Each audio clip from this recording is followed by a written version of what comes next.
Ang nakaraan sa Pinoy Big Brother Lucky Season 7. Naganap na ang prestiyosong Miss Teen Big Brother. Second runner-up, Maymay. Miss Teen Big Brother 2016, Maria. Kisses, you are the first runner-up. Congratulations! At bagamat hindi nakuha ng housemates ang corona, masaya sila sa pagkakapanalo ni Maria. Yung pinaka-best na corona na nakuha ko dito, yun ang gift ng friendship. And no crown can ever replace that friendship. At ngayong gabi, ang madamdaming pag-alis ni Steph at Maria. We came with the task of winning the pageant.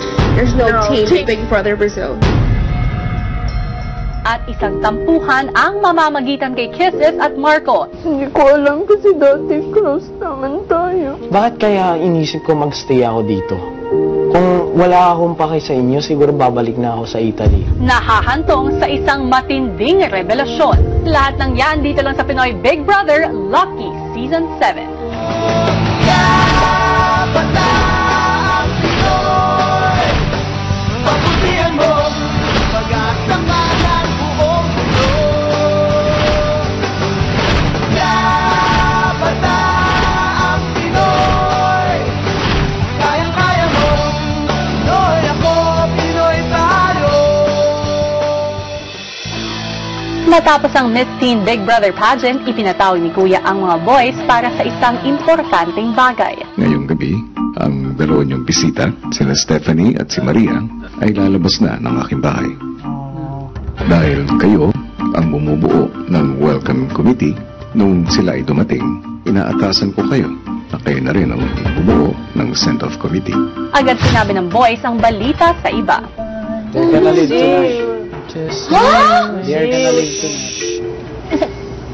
I was thinking about na isa-isa na tayo magbibigay sa kanila ng message one by one.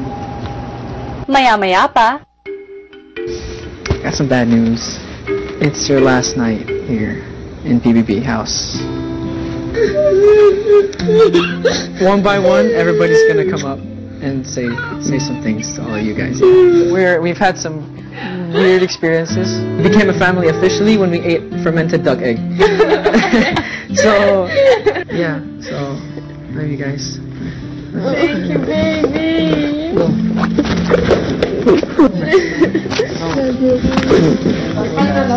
si Maymay hindi mapigil ang kanyang emosyon.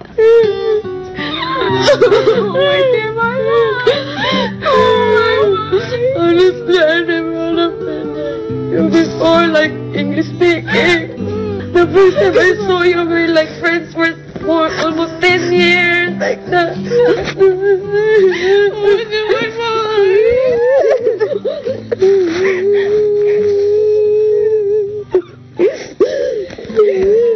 Gusto mo talaga sila as a sister. Talagang ayaw na mawawala.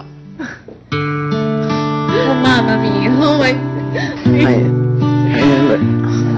Oh, Dio. Oh, Dio. Oh, Santo Dio.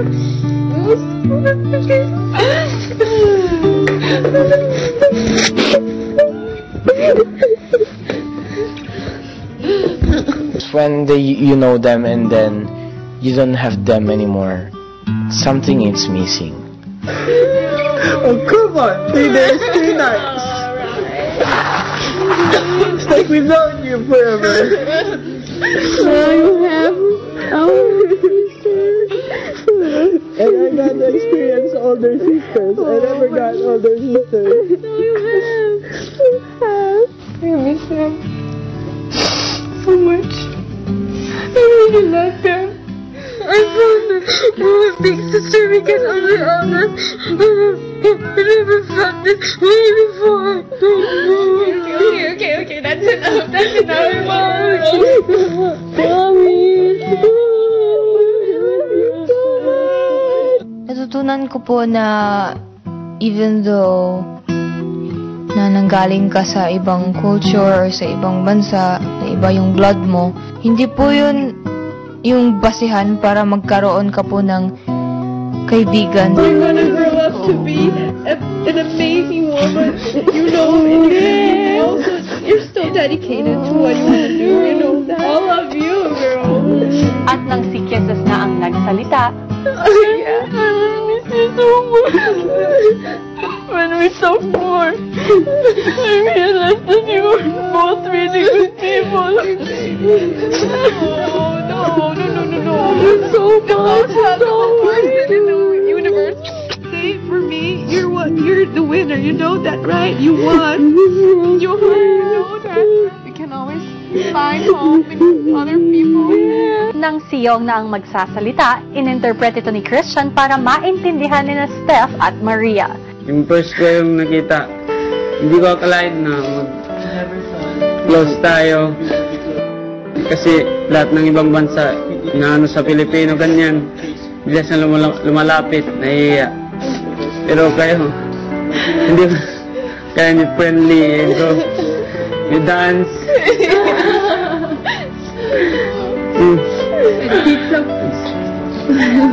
Close and be my best in English. Baby! I'm so for me, you're special. You're so special. At na po, lahat po sila. Marami po akong natutunan. Alis po yung niya ko po kaya. Lumapit na po ako sa kanila. Hindi ko po sila nakakalimutan mo. You're really special. Really special boy. You know that, right? I love you, Mama Chup. Miss you so much. Everything. Ilang sandali pa at may inamin si Steph at Maria sa mga housemates. Super hard. It is super hard because Stephanie and we've known each other for around 8 years. I'm model since I was 13. And I'm a model since I was 8 years old. We are lead teams in the team.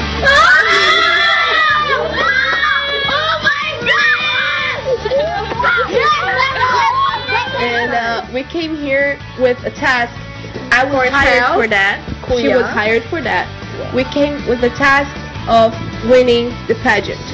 There's no Big Brother Brazil. There's no team Big Brother Brazil. Yeah, have Big Brother, but like They for don't have- adult, not yeah. for teen. They don't have the team Big Brother. Yeah. Hindi po nagbago yung pagtingin ko sa kanila kasi alam ko po na trabaho po nila yon. Even though they lied to us about their background, they opened up to us as well. I gained 2 people that I'm going to be really close to for a long time. I know that for sure. Even though na kahit sandali lang po yung tao magstay dito sa loob ng bahay, kuya, once you get attached to that person, it's really hard to let go po, kuya. Magpaalam na kina Stephanie at kay Maria. Yung, ihatid mo sila sa confession room. Hindi po na iba yung paningin ko. Okay lang po kuya kahit tinago nila man po kuya. Kasi sabi nila taas daw kuya. Okay lang po sa akin. Hindihan ko po sila kuya. Yeah, not ciao. See you soon. At sa huling oras nakasama ni Yong ang mga bagong kaibigan, Yung, Po kuya. may gusto ka bang sabihin sa kanila? Hindi po maintindihan nila kuya. Ipaintindi mo sa kanila. Yun lang kuya. Yun lang kuya. I love you. Miss you so much. Oh, I love you too. I love you. Goodbye. See you. Goodbye. See you soon. See you soon. Goodbye. Gusto ko. Yong. Sobrang mahal kita. Sobrang. Sobrang mahal kita.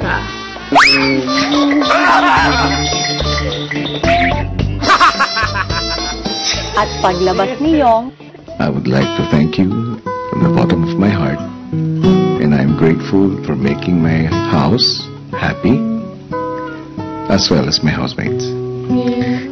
Same. We're so happy. I'll see you soon. See you. Take care and good luck. tunay ngang sa naganap na beauty pageant task, hindi lamang naranas na housemates yung hirap ng pagiging isang beauty queen, kundi natutunan din nilang makisalamuha at magbukas ng sarili sa ibang mga laki tulad ni na Steph at Maria. Magandang gabi, Team Kapamilya! Matapos ang isang challenging na weekly task, ano pa kaya ang mas matitinding hamon na susubok sa ating Lucky 17 na may kinalaman sa nominasyon? Malalaman natin yan sa mga susunod na araw. Samantala, ano nga ba ang maliit na bagay na naging simula ng hindi pagkakaintindihan ni na Kisses at Marco? At ano nga ba ang saloobin ni Kisses na matagal na niyang gustong sabihin kay Kuya? Narito ang kwento.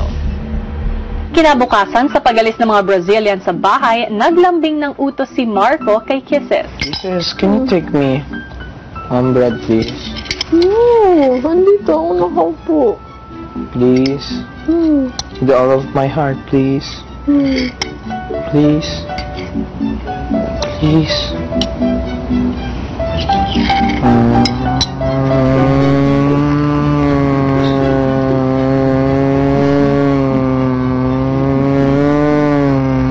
Parang ano, tricycle. Wait, alam mo kung ano sinabi ni Marco? Humingi ako ng chips. Sabi ko, please. Nakahilos ako. Ano kung sabi niya sa akin? Ano? Isang babae lang ang pwedeng magpagawa sa akin yan. Chips! Chips! Only one person can ask. And who? Ivory! I was going to ask who? And it's...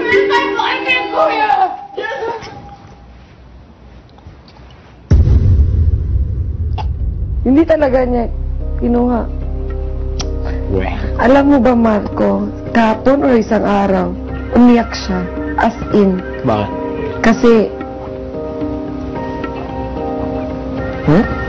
Sabihin mo na, parang malabas na. Dahil ka umiyak. Hindi, ang samad kasi ng sinabi mo. Alam mo, nandun din si Mali, nag-joke kami. Tumawa din siya.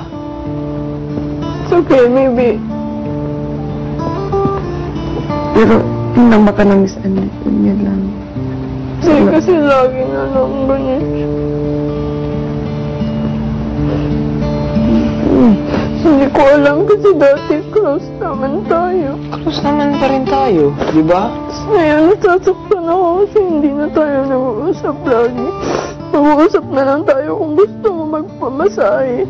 Kung gusto mo Close pa rin naman tayo, di ba? Sama-sama lagi tayo, magkasama.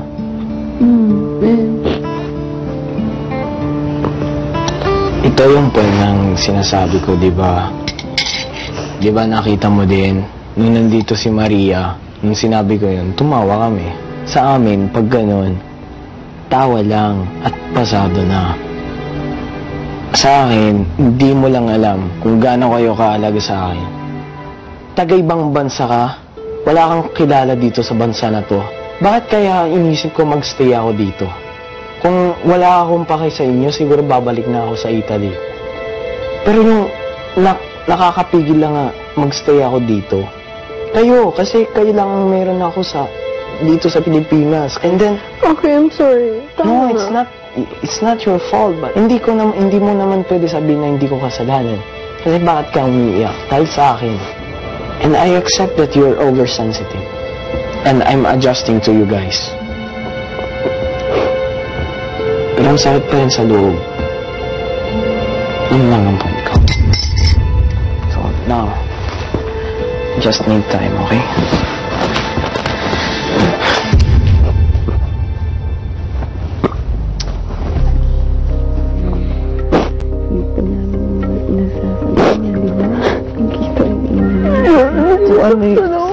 Sa lahat ng lalaki, siya talaga yung pinakauna ko naging close.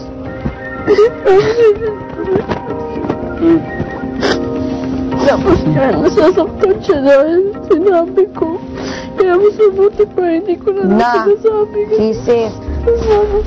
Ito, kung hindi mo sinabi, dadala mo yan sa puso mo. Hindi niya malalaman yun. Ano, magkakaplastikan ka na lang? Oh. Bigat yung dinadala mo sa puso. Okay yung ginawa mo. Bibigyan natin siya ng time para ma-realize sa sarili niya mismo kung yung pagkakamali niya.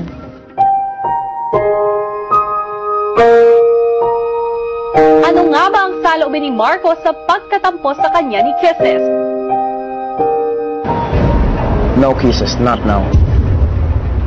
Not now. Ivory ang kaibigang si Marco. Uy, nangyari sa'yo? Uy, ba't ka ganyan? After 2 months, that I understand your feelings, kisses, that I understand how you are, and I'm always the one that understand you. I'm asking you one thing, but why you cannot do it? Why you cannot accept me for who am I? Ang sakit sa loob. Nasaktan pa ako dun sa sinabi natin, Mai, kasi after the all things that I did for them, the whole love that I give to them, the whole time that I give for them, pagkatapos sasabihin ka ng you don't care about us. Ikaw, tanong ng saan ba kayo sa pwesto sa puso ko? Pero ang tatanungin dapat din nila saan ba ako para sa kanila? Lahat ng mga ginawa ko, saan ba? Nakalimutan na ba? Sabi ko sa Marco. You think it's time to talk? Hindi, magsasorry lang ako na kasi ang sensitive ko minsan. Okay lang yun kung ganun talaga yung tato niya kay Vivory. Ko alam, sasaktan pa rin ako pero mas lalaki pa kasi kuya parang pinapa-feel po kasi ni Marco na mas importante yung isang tao kaysa sa amin. Alam na namin na may pinapahalagahan siyang isang tao pero hindi niya naman po kailangan kuya na isabi pa sa amin harap-harapan yun kasi masakit po. Kisses, not now. Not now. Kisses, ano yun? Ano yung kiss ko?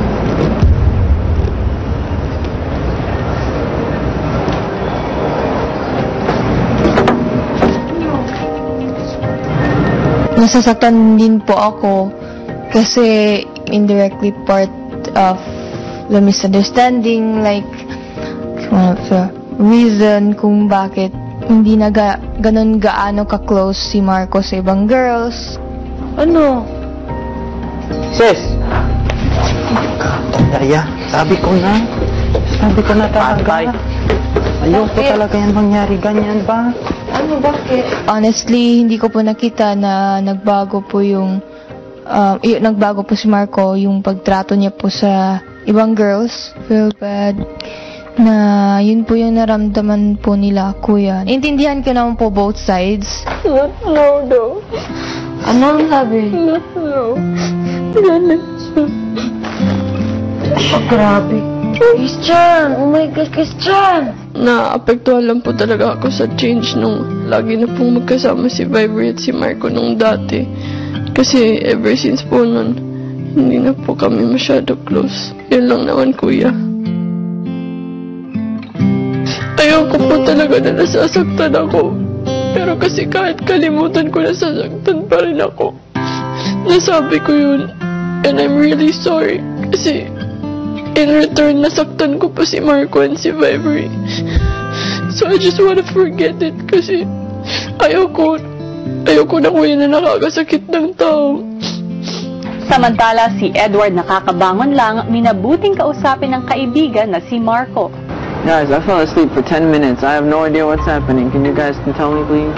Ate Mama and Kisses said to him that he doesn't care about them anymore. All that you've done to adjust, and then you make one mistake, everybody flips out, and they say that you don't care about them anymore. That's what's making me upset. Sooner or later, all of us were gonna have to talk about it. I see that what he said, just a joke. And it's just a small thing. Maria were laughing. And Maria was laughing. And that's it. Try and understand what was going on, because I don't like to see people I've grown close to sort of fight about something that shouldn't really be fought over, or it's not worth fighting over. It's a small thing. It's really not worth it. Maya-maya pa, niyaya ni Maymay ang housemates para kumain. Kain tayo! Alright, let's go. Both sides are not thinking straight now. Both sides have pride on the line now. Oh, it's hard to say. Let's just go inside, see what happens, yeah? Ngunit ramdam pa rin ang ilangan sa pagitan ni Marco at Kisses.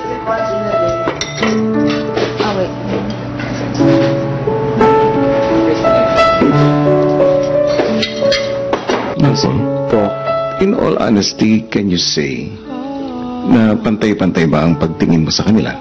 Pantay-pantay yung pagmamahal sa kanya. Yung parang hindi ka magpipili. Pero yung point ko ngayon, nag-joke lang ako. Pagkatapos, nasaktan agad siya. Kahit hindi mo gusto na masaktan yung tao na yun. Alam mo naman na iba't iba talaga ang timpla ng bawat tao. Opo, sinabi niya po yun sa akin. And as much as you can, kailangan mo silang intindihin. Opo, kaya nga po. Kung ano naman yung pangunawa na hinihingi nila sa'yo, gawin ko na lang. Kailangan siguro mas habaan mo pa ang iyong PC. Habaan mo pa ang iyong pasensya. Opo. Yung lagi ang sinasabi ng tatay na nanay ko po sa akin, wala po akong pasensya. Kailangan pag-aralan. Opo. Dahil hindi lang naman ito para sa ibang tao. Para sa akin din po. Tama. Yan ay para mabuo ang karakter na bubuo sa'yo bilang mabuting tao, bilang mabuting kaibigan. Agree. Full percent. Susunod. Kasi si Marco po, naging close talaga ako sa kanya. Nagustuhan ko talaga yung personality niya. Lahat ng gusto ko sa isang tao, andun kay Marco. Ang sinasabi mo ba sa akin, may pagtingin ka kay Marco? Hanggang kailan aasa sa issue. Marco and I, we are no longer close. Why do you say? He treats me differently. I didn't see that. Si Edward, ibinahagi naman kay Kisses ang kanyang opinion tungkol dito. No, when I don't like a girl, or any girl in particular, just friends with everyone, I'm really nice to everyone. But if I start liking a girl and that girl sees it and then I'm still playing with everyone and I'm still being really that nice to all the girls, that's chick boy 101. Because if I am always doing that to you, on the cheek, in Europe especially, if I'm doing that, for example, oh, hug, hug, hug, kiss, kiss, kiss, and then the girl walks in and sees me do that, what is she gonna think? But like it wasn't meant as a... No, it's not. You don't have to say sorry because it was just misunderstanding. Ilang sandali pa, kinausap ni Kuya si Kisses. Ngayon ba, ano bang nararamdaman mo? Kuya, I feel guilty because I shouldn't have said that. I really wanna adjust more for Marco and Vibery kasi ayoko na nagkakaganito kami. Some people, minsan magbabago sila, Kuya, and then that's okay kasi maging thankful ka na lang for sa kanya, sa mga nabigay niya sa iyong magagandang bagay. And be happy for their happiness.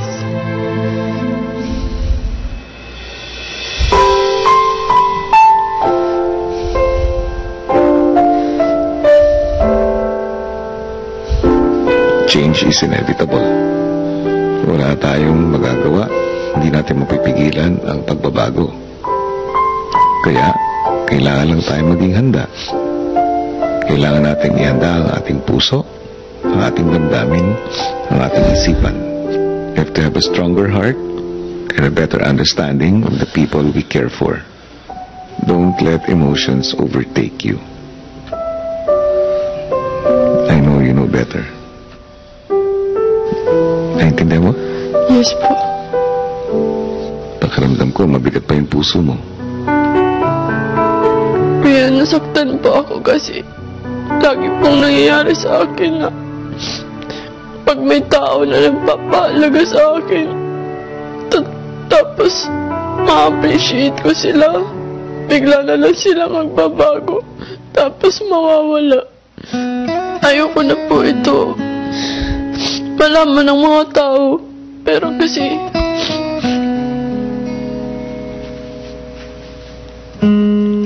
si Marco po, naging close talaga ako sa kanya nung mga nung dati. Nagustuhan ko talaga yung personality niya. Gusto ko na maalaga siya, na mabuti talaga siyang tao.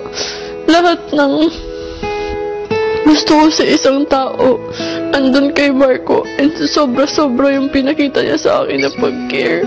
Hindi ko po alam kung ano nangyari. Tapos, bigla na siyang tumigil. Akala ko pa naman,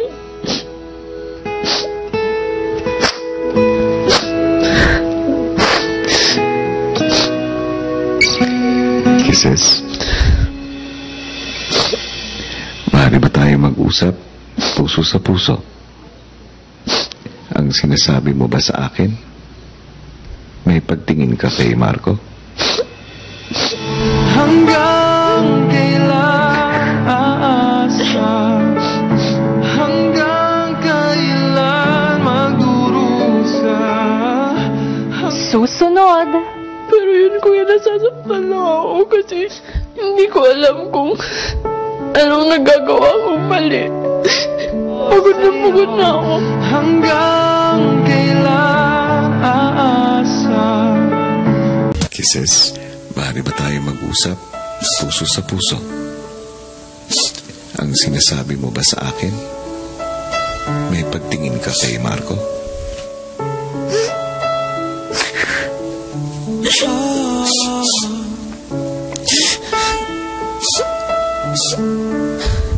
Kuya, nagustuhan ko po talaga siya, kuya.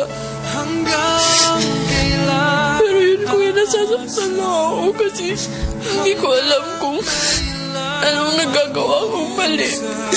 Kasi lagi na akong iniwan sa ere ng mga tao.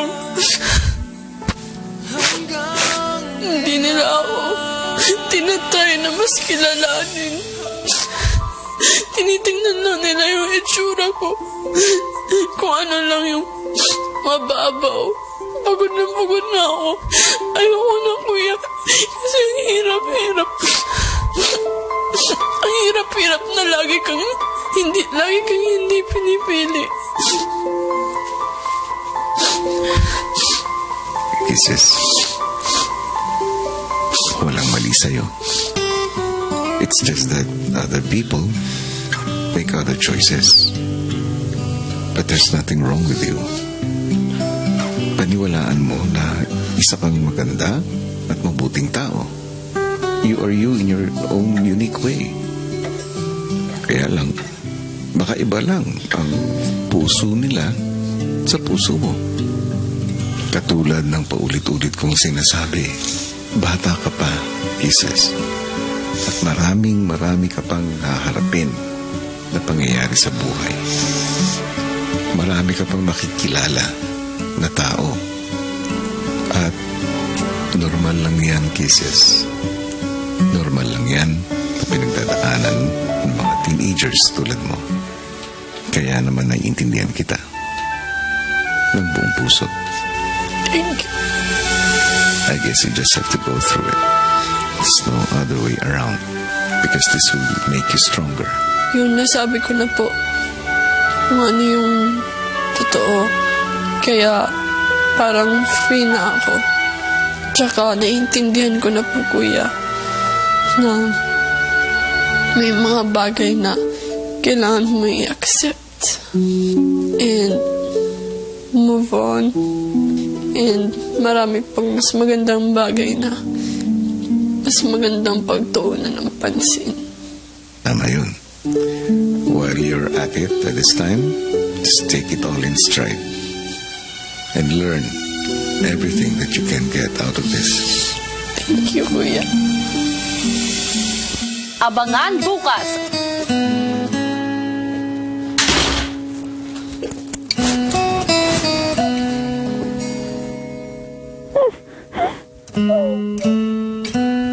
Gusto ka kay Marco? Hindi ko alam kung ano mali sa akin. Sakit na. Masusubukan ng teen housemates sa kanilang kauna-unahang harapang nominasyon. Bigyan ko ng 2 points. You're acting immature. Being oversensitive. Hindi na siya masyado nakikihalubilo. Abangan yan bukas sa 16 nomination night ng Pinoy Big Brother Lucky Season 7.